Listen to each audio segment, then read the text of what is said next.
আসসালামু আলাইকুম। আমাদের অনেক পিতামাতাই অভিযোগ করে থাকেন যে তাদের সন্তানদেরকে তারা মেরেও কথা শোনাতে পারেন না। আসলে কি সন্তানদেরকে মেরে কথা শোনানো যায়?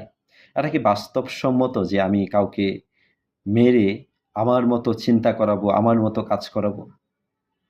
আর সন্তানের সাথে পিতামাতার সম্পর্কটাই বা এমন তিক্ত হবে কেন?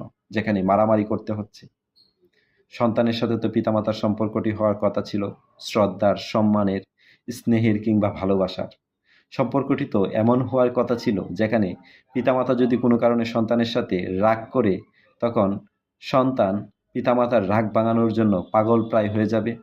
সন্তানের মুখটা যদি কোনো কারণে পিতামাতা ঘুমরা দেখে, তাহলে পিতামাতার মাথায় আকাশ ভেঙে পড়বে।